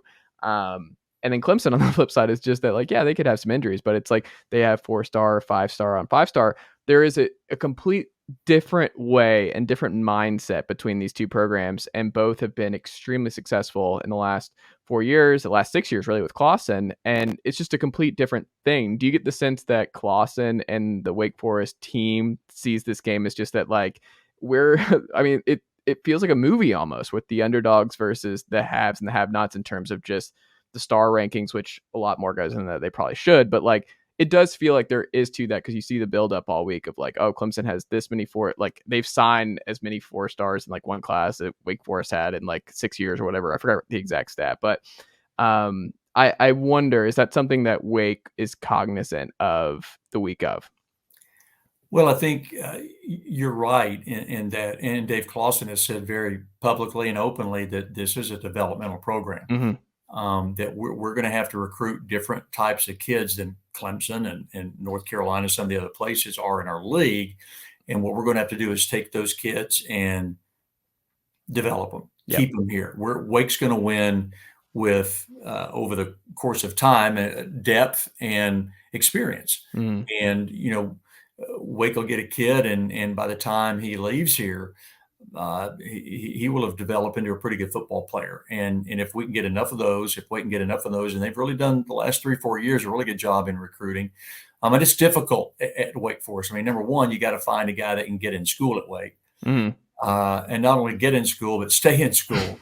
And then he's got to be a guy that can, compete at the highest level of the ACC. So that's the animal that Wake is after. And what Dave Clawson has done a pretty good job of, I think, a really good job of, is taking what some might view as limitations or negatives of Wake, small school and some of those types of things, academics, tough to, it's a tough grind here. But he's turned those around and makes those positive. He goes, into living rooms with moms and dads, say, look, if your son comes here, we're gonna make sure he's successful. He's going to graduate and think about his future with a Wake Forest degree in his hand. We're going to develop him as a football player. He's going to have a chance to play in big games with teams like Clemson, Florida State, and on it, and bowl games, play for championships. Wake played for the ACC title last year. So that's the kind of program that Dave has built, and he's used some of those things that some might view as, again, turning some kids away, and they will, but those who kind of buy into it, moms and dads and the kids who do, then they're all in. And then he gets them in and they coach him up. He's got a coaching staff that by and large has been here with him most of the time. A few have moved on. Mike Elko, now the head coach at Duke. He's Clark Lee, you mentioned at Vanderbilt, was here as a linebacker coach. But they coach him up. And so, by the time they're fifth year seniors, and heck, with COVID and everything else, 6 years, 7 years, they've got good football players. We got a lot of kids in the NFL right now. And so going into the Clemson game, you asked Dave Clawson, they expected to win the game. Yes, is Clemson good? Absolutely. Is Clemson the benchmark in this league? Absolutely. But Wake felt, look, if we just play the kind of game we're capable of playing and don't make mistakes, we got a shot. And that's pretty much what they did. Do you ever think what Riley Skinner would have looked like in this offense? Would you say Riley Skinner? Yeah, Riley Skinner in this offense. Have you ever thought about that? Because, he was a player, man. Riley Skinner back in the day, I tell people, I'm like, he was just must-see TV, and he was just the forgotten quarterback of that era where he was just perpetually underrated. And I just thought about him with Sam Hartman and just the amount of success that he has had in the scheme that you just kind of wonder, like, what would Riley Skinner have done with Dave Clawson in this offense? Yeah, hey, look, Riley Skinner was just a winner. I don't care what program he was in, what offense he was put in. He was, and his story is really incredible. He burst onto the scene in 2006. At the end of that, Wake Forest won the ACC championship, played in the Orange Bowl. And Riley Skinner at the beginning of fall camp that year was the third team quarterback, not second, third. And first game, he's, the backup quarterback is hurt. The starter gets hurt in the game. And Riley Skinner comes in, and the rest is history. He goes on to, lead Wake to an ACC title and the Orange Bowl and all that. And then had a great career for 3-4 more years. So yeah, Skinner he was just one of those. And he was an afterthought as a recruit. Wake was down. He was kind of Stetson Bennett before Stetson Bennett a little bit. Wake was recruiting a kid on Riley's high school team, and the coach was pushing Riley, and Wake had one scholarship left. It was like, okay, we'll take him. And it worked out. Yeah, worked out pretty well for Riley and for Wake. No question about it. What's the biggest difference between watching the two of them on the football field? They're very similar. Real tough. Just tough. Can get hit, get up, and just go back after it the next play. But maybe more than anything else, both of them really, really good in the locker room. Good leaders, lead by example, not just with their mouth. And for sure, in Dave Clawson's offense, quarterback's got to be a tough player. because he's going to take a lot of shots. He's going to be called to run the ball quite a bit because, in the slow mesh and the RPO, so many of the decisions are made by the quarterback after the snap of the ball. And a lot of those decisions are to keep the ball and run with it. So anyway, Sam's just tough. He went through the blood clot deal. Most of the country knows about that. It was widely reported. And he had surgery, and a couple of weeks later he's playing football. So that proves to me what kind of football player and leader he is. But Skinner and Hartman, very, very, they look a lot alike, and they play a lot alike. And that's a good thing. What is Sam Hartman better at this year than that you haven't seen yet? Is there any one thing you've noticed since he's been back that you're like, oh, he's worked on this, he's gotten better at this? Oh, no, that's a good question. He's certainly strong. Throws a good deep ball, and I think maybe he's gotten better at the medium to short range throws. But he does well with all of them. But I don't know. He just a gamer. I mean, he rises up to meet the challenge, and again against great pressure all day long from Clemson. I mean, in the face of running for his life constantly. Throws 6 touchdown passes and just keeps getting up. He got sacked a few times as well. Just kept getting up and running the offense and giving Wake a chance. And that's what you need your quarterback to do. Do you think he's back for one final year next year? It's a good question. He's got one more year of eligibility. Yeah. I don't know. I think he'd like to go on to the next level if he gets a shot to play in the NFL, and he'll get a shot. It's up to him whether he makes it or not. But I would think that this would be his time to move on. But you never know these days. There's so many Griffiths in this quarterback room now. Yeah, if the scouts give him feedback that, hey, you know what, one more year, you need one more year, maybe he'll come back. I don't know. That'd be certainly good news for Wake. Well, not good news for the Griffiths family, who just keep populating this quarterback room. Stan. Like, there's so many of them. Is this it? Is it just going to be 2? I think 2 is it. Okay. And Mitch Griffiths, started the first game. Yeah. And was terrific. I mean, he was just terrific, and he's a whole lot like Sam. Not as big, but very mobile, strong arm. He's gonna be running more. It seems like he's his dad was his high school coach, and so he's got this, cerebral approach to the game, maybe that others might not have. But and then there's Baby Griffiths, who's a true freshman, who's I'm not sure when he's going to play if Mitch continues to develop. So we'll see. Well, when you look at the Florida State game this weekend, Jordan Travis, I think the second highest graded quarterback in college football to this point, right behind Tanner Morgan at Minnesota, Hendon Hooker, friend of the program, Hendon Hooker at number 3, and then Stetson at number 4. But when you look at this matchup, I don't think going into the year we thought it was going to be just, ACC title implications in this one, but that's kind of where we're at. Like, Florida State has all this momentum. They're 4-0 for the first time in forever. And then you have Wake. Easily could have been 4-0 coming off a big win against Clemson. Just right there, like you said, one play. They made one more play than Clemson did in that one. I am very, very curious to see how this goes. But when you look at the actual matchup and what Jordan Travis and this Florida State team present themselves to be against Wake, do you feel good? Do you think this should be a win, and this should be expected that Wake Forest should take care of business here on the road? Oh, I don't know about should be. I've been doing this so long that I'm starting to. I think like a coach, but it is really, really hard to win a college football game. I don't care whom you play, where you play, what the team's records are. It's just hard to win a game. And when you go to a place like Florida State that, as you mentioned, on a roll now, 4-0, they've really turned it around. Wake got them pretty good in Winston, won last year. I think it was 35-14. But they were kind of trying to decide who they were, who their quarterback was going to be. And so they found him now, and they're 4-0 and have good skill. They've really used the portal well. They went out and got the missing pieces to kind of put together the kind of program that it's going to kind of be the foundation, I think, for years to come. They've got a huge offensive line. And Travis is just playing well. He can run really well. He's got a good strong arm, good leader, a lot like Sam Hartman.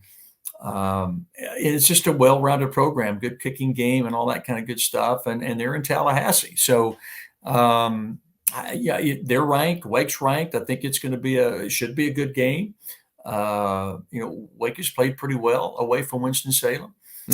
Under Dave Clawson. So I just think I'd be surprised if it weren't another one of these games that go to the fourth quarter, and Wake will have a chance to win. Florida State should be right there as well. And, but so I go play them, right? The late Skip Prosser used to say, I don't know about you, football is not round. And when it hits the ground, it goes all over the place. So you never know what's going to happen in a football game. And we've seen some squirrely games down in Tallahassee over the years, but this should be a pretty good football game, I would think. Well, last 2 weeks, pretty squirrely. I mean, just Liberty surviving there, just coming up short. Yeah, Liberty's got players now. Yeah. And, people in the SEC know, Hugh Freeze can coach. Yep. And Liberty's got a lot of good players. They really, really do. And I thought they were a better team than Vanderbilt. I think, Clark is just kind of finding his way down at Vandy. They're going to build a good program there, I really think. Man, Liberty it's just the problem with Clark. Like, it's not even a Clark thing. And I tell, look, I like picking on Vandy, especially in baseball. It's more of a baseball thing. Like, I'm going to pick on Vandy and that whole thing with Vitello and the Corbin feud and all that kind of stuff. That's going to be just part of our yearly lives now with Tennessee being a baseball school as well. It's just, I just don't know where the wins come. Like, with Tennessee on the rise, with Georgia being where they're at, with Florida, I think, going to bounce back. I mean, you can make progress. The difference with Wake and Vanderbilt is the ACC is a lot more open. And if you're a well-coached program and you got a good offense, you can rise in the ACC. Yeah, I just don't know where the wins come. I get your point. I mean, you're in the SEC. I mean, it's, you talk about hard to win every week. Yeah. I get it. But, I think that Vanderbilt under Clark and some of the guys he's brought in there, they're going to be better, certainly better than they have been in years past, and be competitive. And when you're competitive, just like Coach Prosser was saying, the ball bounces your way every now and again. So, Vanderbilt's going to be in some games down the road with some of those heavyweights and win a few. I think he's too smart a guy. He's a good football guy, and he's going to surround himself with good coaches and good players. But week in and week out in the SEC is no bargain. Well, I mean, you look at the rest of the schedule with Wake. I mean, you get Army at home, Boston College at home, who's having the season from hell. You go to Louisville, who is not having the season that anyone expected. I mean, NC State is going to be gigantic a little over a month from now. But outside of that, you look at the schedule, I think they're going to be favored in just about every game outside of NC State. And you're like, won 10 games last year. I think 10 is not out of this.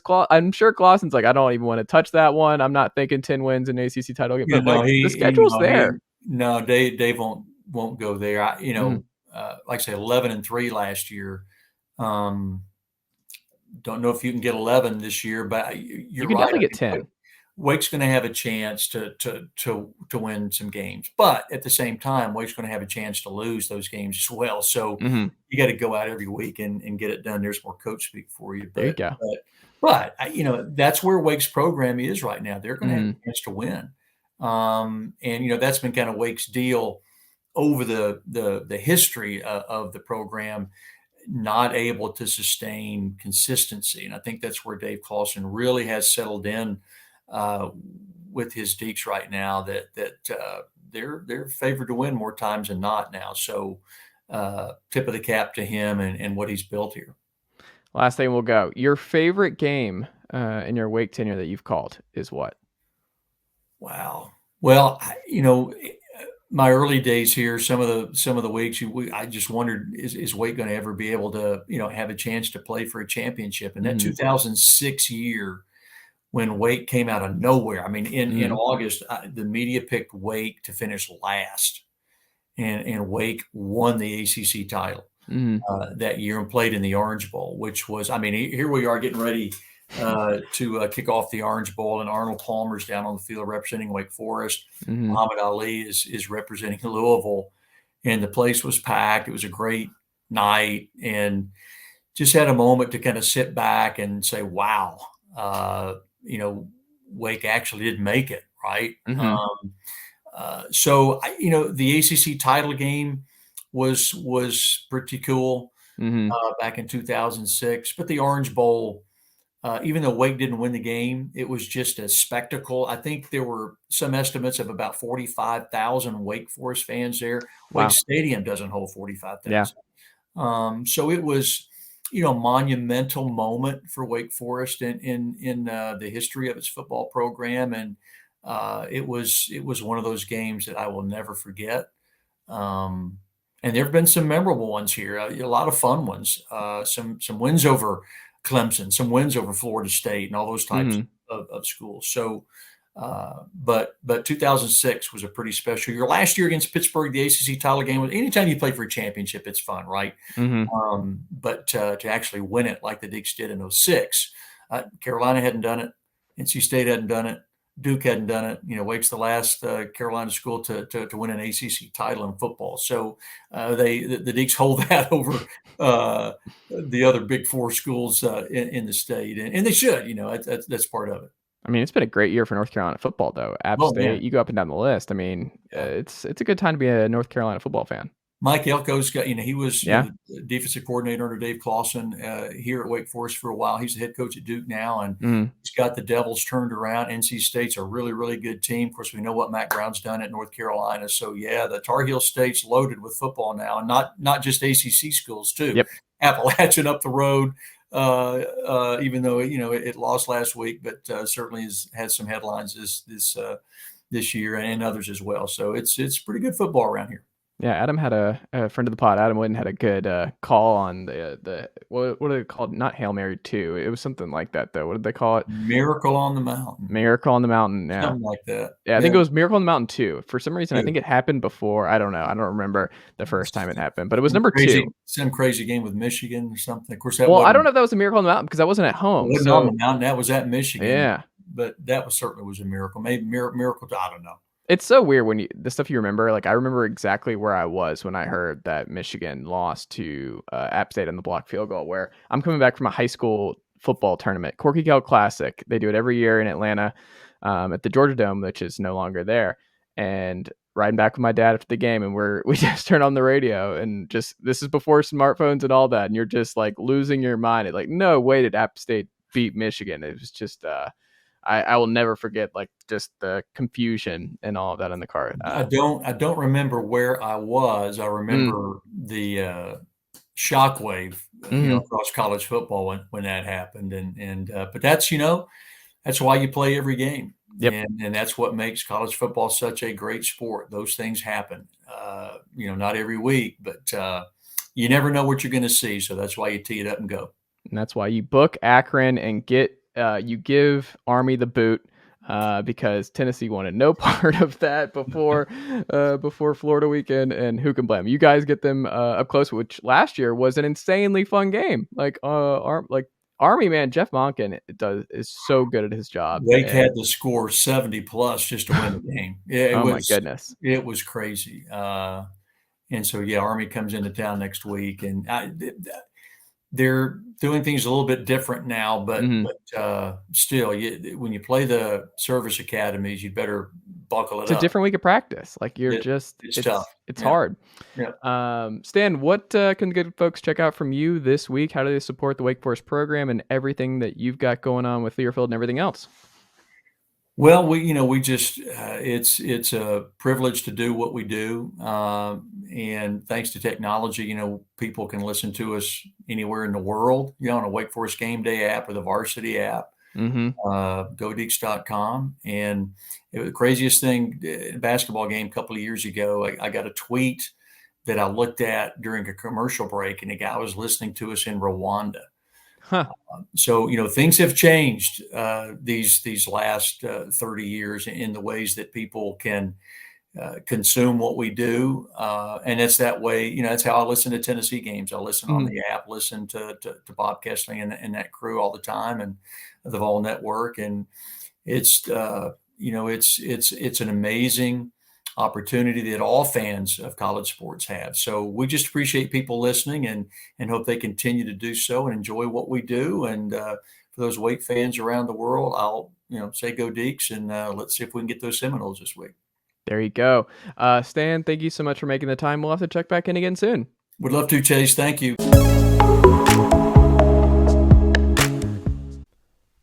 All right, hello, and welcome back to the Chase Thomas Podcast. Taping this on a Tuesday afternoon. A first-timer, Chip Walters, is here. He lived it. He saw it in Miami, in Coral Gables, where MTSU were the tougher team, as Coach Rick Stockstill talked about in the post-game presser, where there was no doubt who was the better, tougher team in Miami over the weekend. Middle Tennessee State pulling off a gigantic, not real upset, because they were just better, and they just whipped the Miami Hurricanes and Mario Cristobal over the weekend, along with my Tennessee Volunteers. So it was a great weekend for the state of Tennessee as a whole. But Chip, good afternoon, sir. How are you doing? Doing well. Just getting ready for UTSA, which is up next, and you cannot blink on those guys. They're really good.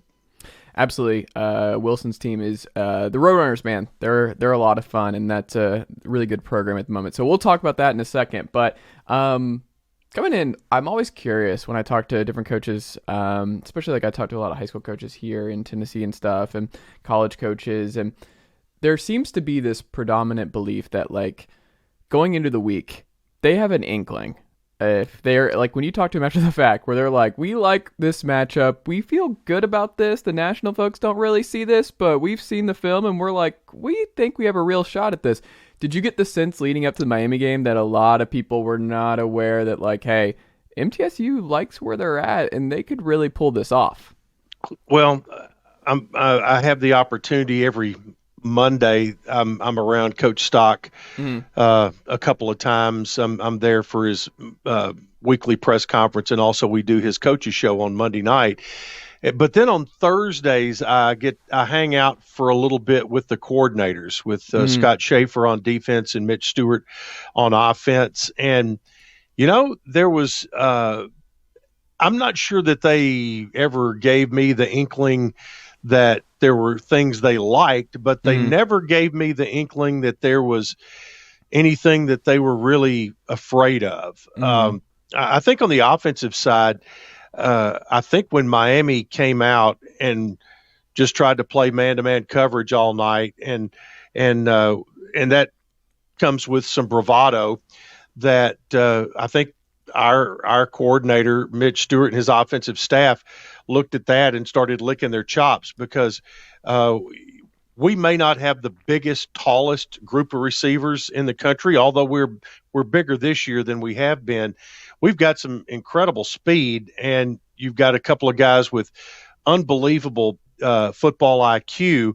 But as we saw, DJ England Chisholm on Saturday made 2 catches for 169 yards. One of them was 98 yards, one for 71.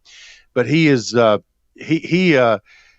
when he made the catch on the 98-yarder, I mean, he immediately put it into a different gear and was gone. I mean, he just left that guy, and he's an old track guy. And if you go back and you see the video of that, when he crosses the goal line, he did it like a track guy when he tried to, push out his chest. But that was,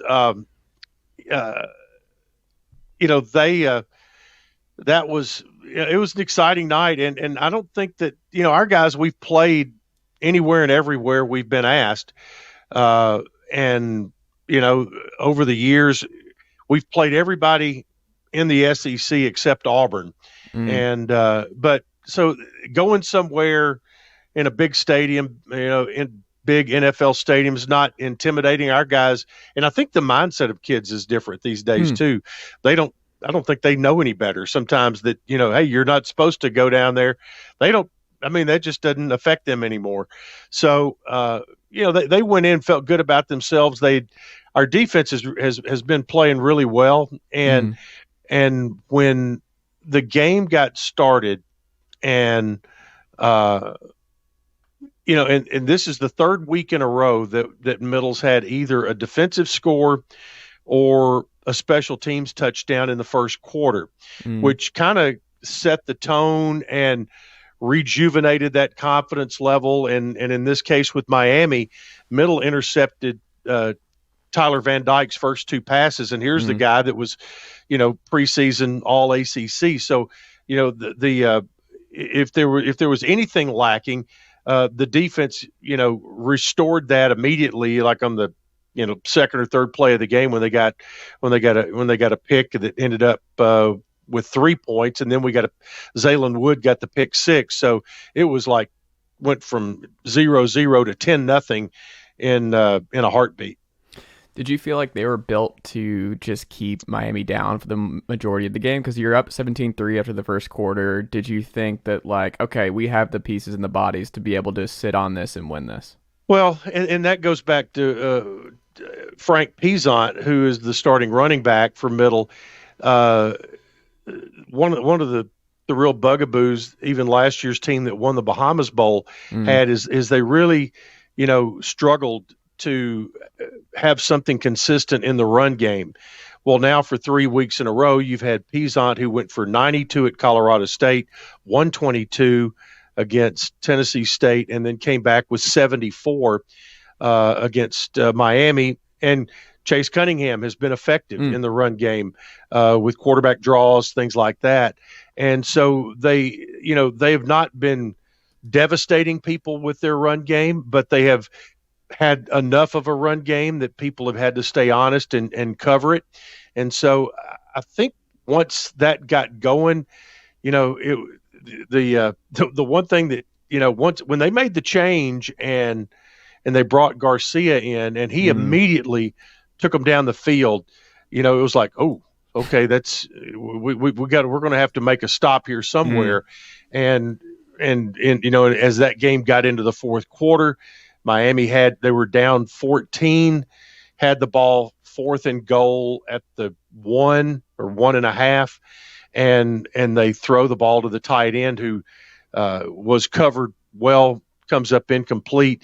And that was the moment right there, I thought, even before the next play, which ended up being the 98-yard touchdown pass. At that moment when Teldrick Ross made the play defensively, I thought we're in a good spot here now. So it's one of those things where a team kind of builds its own reputation, and this one has built a reputation that, if they'll do whatever they need to do, and they may bend, but they'll make a play somewhere along the way, and that was a huge defensive play there.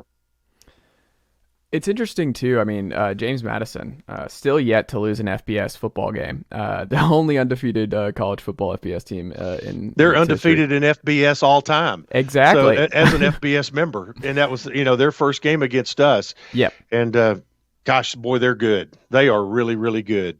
Well, that's my question, because you've won 3 straight now. You're really cooking. You got a great home game against UTSA this weekend, but the opener, 44-7, what changed? What have you seen that Coach Stock just immediately were like, all right, we're throwing this out, we're adjusting, this didn't work. Was there anything you can point to as to why that happened? It's such a weird score. It was, but I mean, you had kind of a bit of a perfect storm going on there. It was JMU's first game as an FBS member, as they're in their transition year. So obviously they're going to be juiced. I mean, the place was sold out. They were about 500 short of a sellout in Harrisonburg. You knew, which they seat about 28,000, something like that. So it was, I mean, and they are right on top of you. They are built, as folks had a chance to see this past Saturday. To me, they're built exactly like App State is.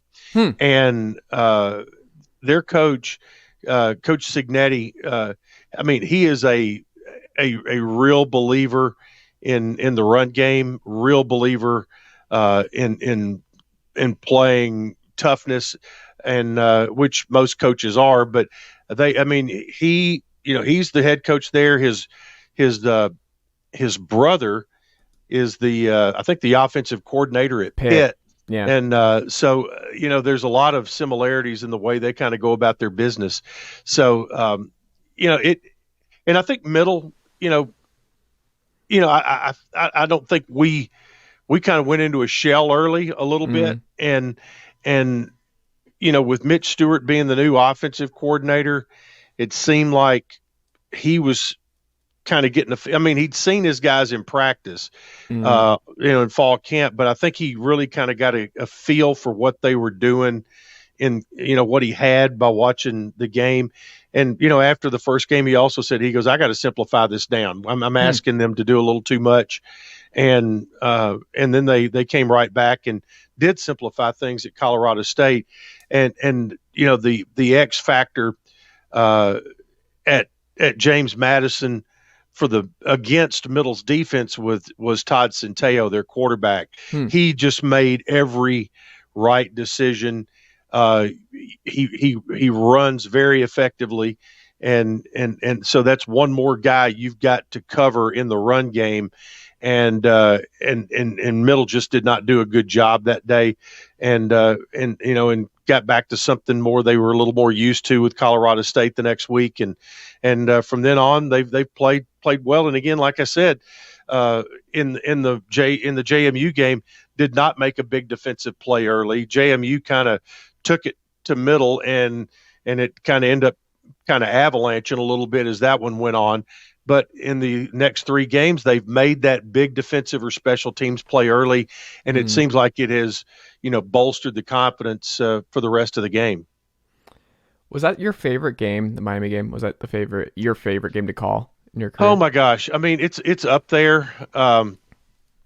I've been on the radio crew here for 32 years now, so it's an alum too, correct? Alum, yeah. So there's been a lot of games. Beating Missouri at Missouri was big, and as big as that one was, there were 2 other games that come to my mind a lot.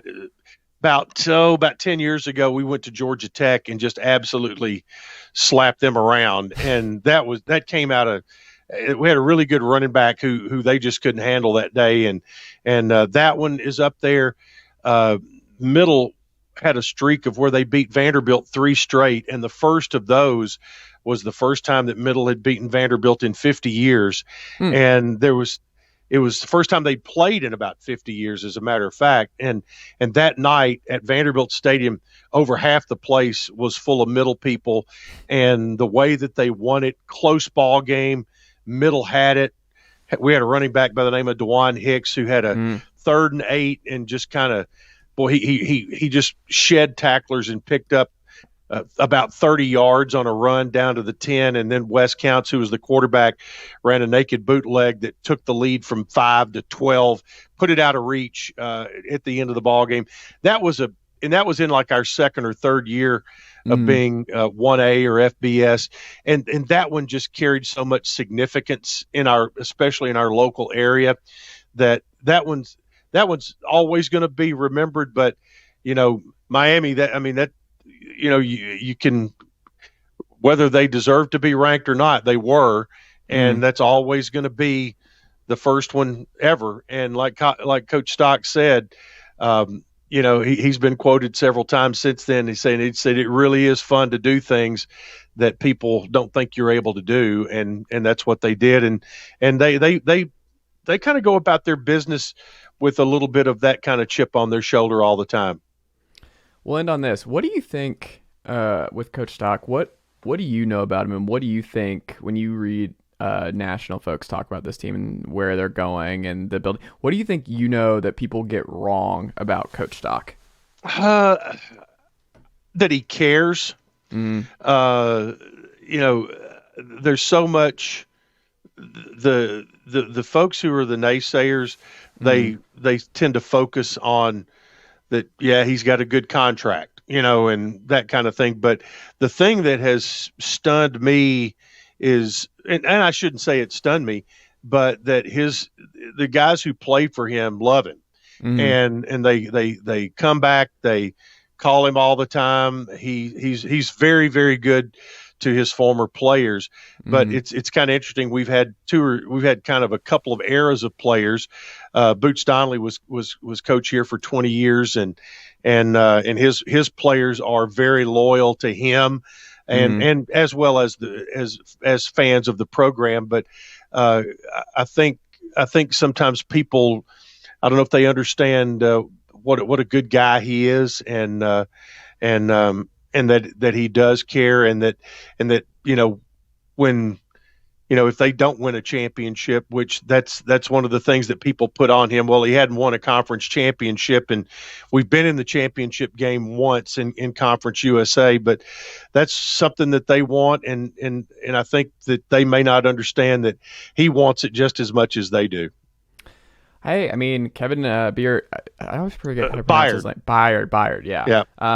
Obviously a big stock guy, and retiring his number was huge, and little things like that, I think, go a long way. Well, and that's going to happen on Friday night when we play UTSA. The official thing is they surprised him at Titans practice one day and told him it was going to happen. So it worked out to where we're playing a game on a Friday night, and the Titans, they don't travel to Indy until Saturday. So it all worked out. Kevin's going to be there.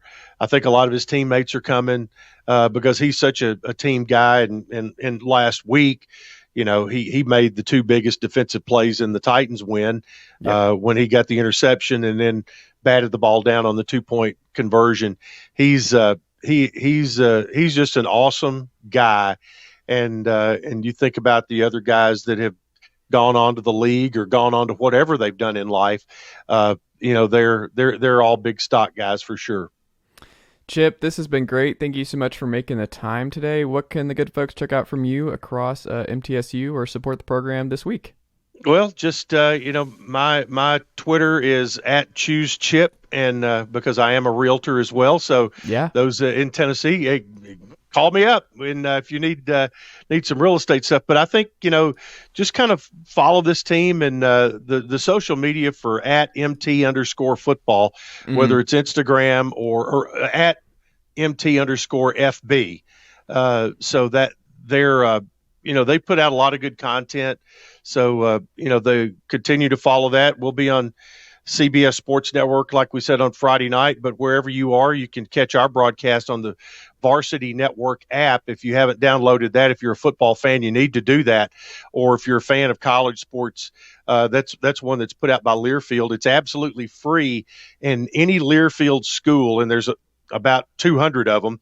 You can catch any radio broadcast of any of those schools. So that's we always like to get listeners and from wherever they may be checking us out. There you go. And we always support on this program any teams with their quarterback also named Chase. There you go. Exactly right. And I tell you talk about a great kid right there, Chase Cunningham. You just doesn't get any better than him. So y'all watch and enjoy, and be loud, be proud, and be blue. There you go. Chip, thank you so much for making the time this afternoon, and we'll have to reconnect again soon. Absolutely, Chase.